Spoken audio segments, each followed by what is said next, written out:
Everyone and welcome back to our channel.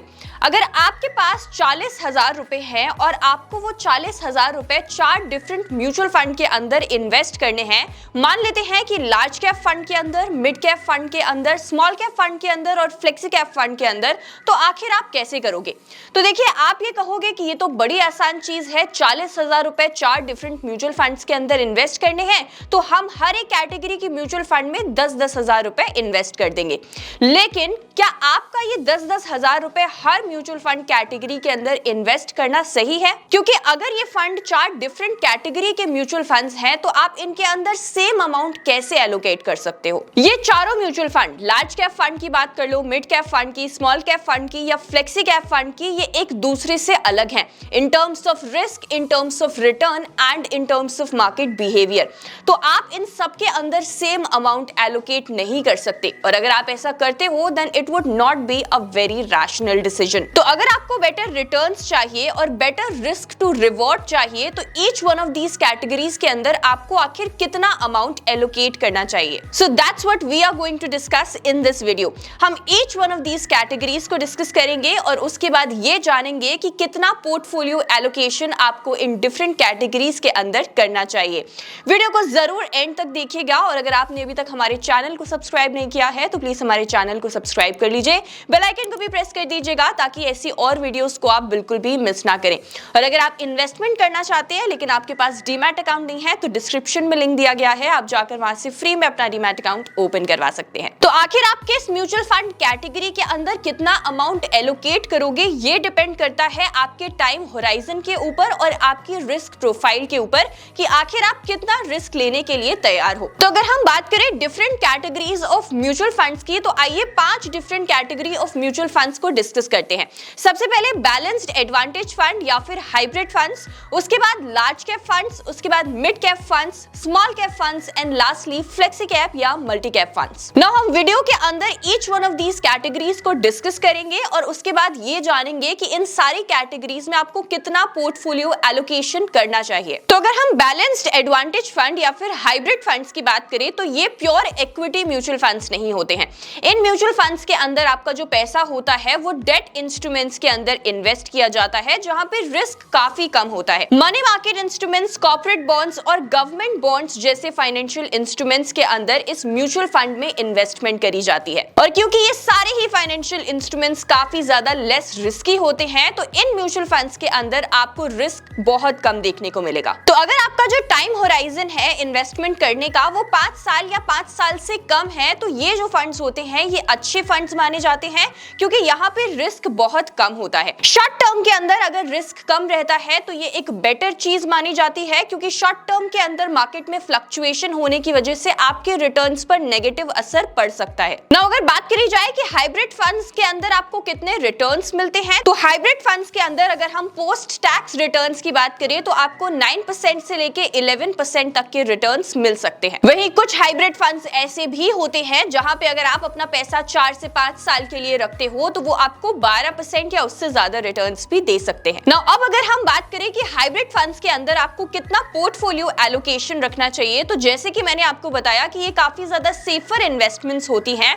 तो यहाँ पे मैक्सिमम एलोकेशन आप रख सकते हो। एग्जाम्पल के लिए अगर आप 10,000 रुपए म्यूचुअल फंड्स में इन्वेस्ट करने के बारे में सोच रहे हो, तो उसमें से आप 7 से 8,000 रुपए हाइब्रिड फंड्स के अंदर इन्वेस्ट कर सकते हो। Now the next category of mutual funds is large cap funds. अब large cap funds total equity funds होते हैं, यानी कि यहाँ पे जो इन्वेस्टमेंट होती है ये इक्विटीज के अंदर करी जाती है।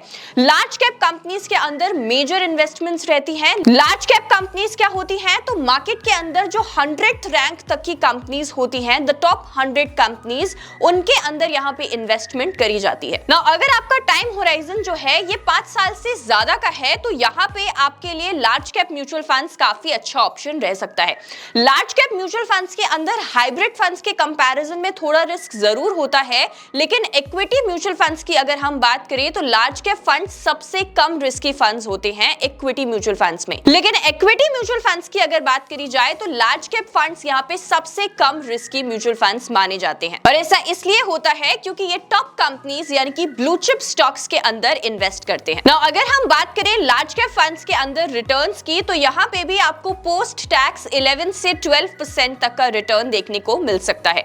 पोर्टफोलियो एलोकेशन की अगर हम बात करें इन लार्ज कैप फंड्स, तो क्योंकि लार्ज कैप फंड्स बाकी सारे इक्विटी म्यूचुअल फंड्स के कंपैरिजन में कम रिस्की होते हैं, तो अगर आप सिर्फ इक्विटी म्यूचुअल फंड्स के अंदर इन्वेस्ट करना चाहते हो तो आप सबसे ज्यादा लार्ज कैप फंड्स के अंदर इन्वेस्ट कर सकते हो। फॉर एग्जांपल, अगर आपको 10,000 रुपए म्यूचुअल फंड्स में इन्वेस्ट करने हैं तो 35% यानी कि 3,500 रुपीज आप लार्ज कैप फंड्स में इन्वेस्ट कर सकते हो। चलिए अब आते हैं हमारी नेक्स्ट कैटेगरी के ऊपर, which is mid cap funds. अब मिड कैप फंड्स क्या होते हैं, तो ये भी इक्विटी म्यूचुअल फंड्स होते हैं। यहाँ पे भी इन्वेस्टमेंट इक्विटीज के अंदर करी जाती है और यहाँ पे इन्वेस्टमेंट मिड कैप कंपनीज के अंदर करी जाती है। अब ये मिड कैप कंपनीज क्या होती हैं, तो टॉप 100 कंपनीज के बाद जो 250th रैंक तक कंपनीज आती हैं उन्हें हम मिड कैप कंपनीज कहते हैं। Now investments in mid cap companies is slightly more risky अगर हम कंपेयर करें with the large cap companies, लेकिन स्मॉल कैप कंपनीज के कंपैरिजन में ये कम रिस्की होते हैं। लेकिन आप देखेंगे कि अगर आप किसी मिड कैप फंड को उठाकर देख ले तो ऐसा नहीं होता कि उसमें सारी इन्वेस्टमेंट मिड कैप स्टॉक्स में ही करी जाती है।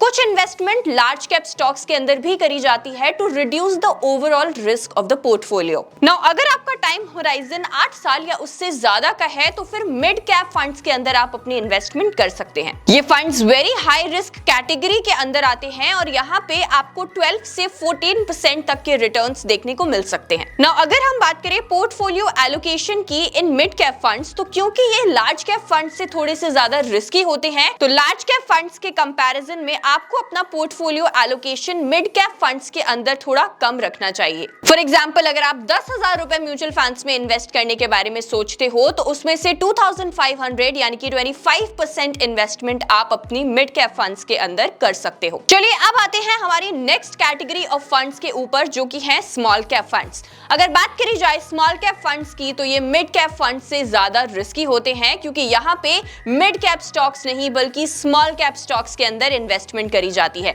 अब ये स्मॉल कैप स्टॉक्स क्या होते हैं, तो देखिए 250th रैंक के बाद जितने भी स्टॉक्स होते हैं स्टॉक मार्केट के अंदर उन्हें स्मॉल कैप स्टॉक्स कहा जाता है। अब क्योंकि ये छोटी कंपनियां होती हैं और रैंक में नीचे आती हैं, तो यहाँ पे रिस्क आपको ज्यादा देखने को मिलता है, और अगर आपका टाइम होराइजन थोड़ा सा लंबा है यानी कि 10 साल या उससे ज्यादा का है, तो ही आपको स्मॉल कैप फंड्स के अंदर अपनी इन्वेस्टमेंट्स करनी चाहिए। बहुत सारे ऐसे इन्वेस्टर्स हैं जो कि कम टाइम होराइजन के साथ भी स्मॉल कैप फंड्स के अंदर इन्वेस्ट करते हैं फॉर बेटर रिटर्न्स, लेकिन जितना कम टाइम होराइजन उतना ज्यादा रिस्क होता है इनके अंदर। नाउ अगर बात करी जाए returns in small cap funds की, तो स्मॉल कैप फंड्स के अंदर पोस्ट टैक्स आपको 14 से 18% तक के रिटर्न्स मिल सकते हैं अगर आप SIP मोड के अंदर इन्वेस्टमेंट करते हो। Now if we talk about the portfolio allocation in these kind of funds, तो जैसे कि मैंने आपको बताया कि ये मिड कैप फंड्स से ज्यादा रिस्की होते हैं और वेरी हाई रिस्क कैटेगरी के अंदर आते हैं, तो यहाँ पे आपको अपना portfolio allocation mid cap funds से कम रखना चाहिए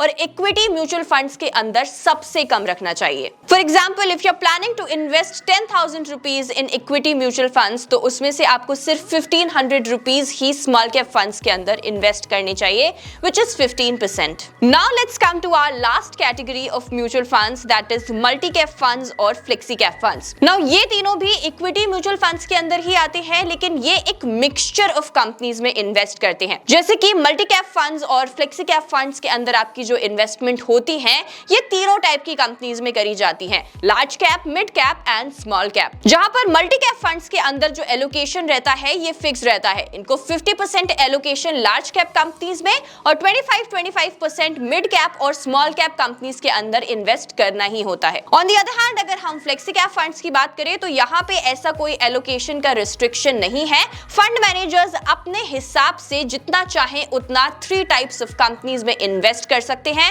weather they are large cap companies, mid cap companies और स्मॉल कैप कंपनीज। बात करी जाए अगर टाइम होराइजन की, तो अगर आपका टाइम होराइजन 7 साल या उससे ज्यादा का है तो आप अपनी इन्वेस्टमेंट्स मल्टी कैप या फ्लेक्सी कैप फंड्स के अंदर कर सकते हैं। अब देखिए, फ्लेक्सी कैप फंड्स के अंदर यहाँ पे एक एडवांटेज एडवांटेज ये होता है कि although they are supposed to invest in the 3 types of companies, लेकिन इनका majority of allocation large cap companies में ही रहता है। वहीं on the other hand multi cap funds के अंदर एलोकेशन रिस्ट्रिक्शन की वजह से जो इन्वेस्टमेंट 50% है वो लार्ज कैप कंपनीज के अंदर रहती है और 25% मिड कैप और स्मॉल कैप कंपनीज के अंदर। So the overall risk if we talk about that is more in the multi cap funds, लेकिन यहाँ पे रिटर्न्स भी आपको थोड़े से फ्लेक्सी कैप से ज्यादा मिलेंगे, वहीं फ्लेक्सी कैप फंड्स के अंदर रिटर्न थोड़ा सा कम होता है। नाउ अगर हम बात करें पोर्टफोलियो एलोकेशन की in multi cap and flexi cap funds, तो ये लार्ज कैप फंड से थोड़े से ज्यादा रिस्की होते हैं।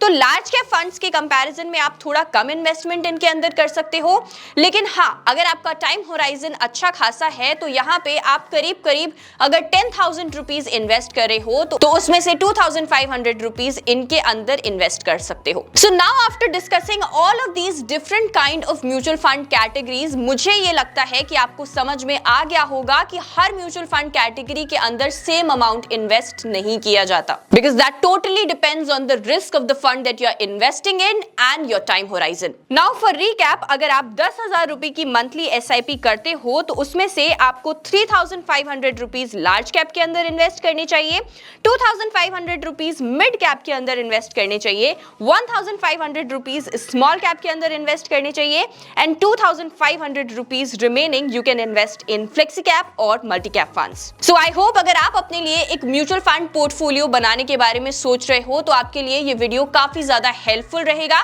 इस वीडियो को अपने फ्रेंड्स एंड फैमिली के साथ शेयर जरूर करिएगा और ऐसी और वीडियोस के लिए प्लीज हमारे चैनल को सब्सक्राइब कर लीजिए। Thank you so much for watching. I will see you in the next video.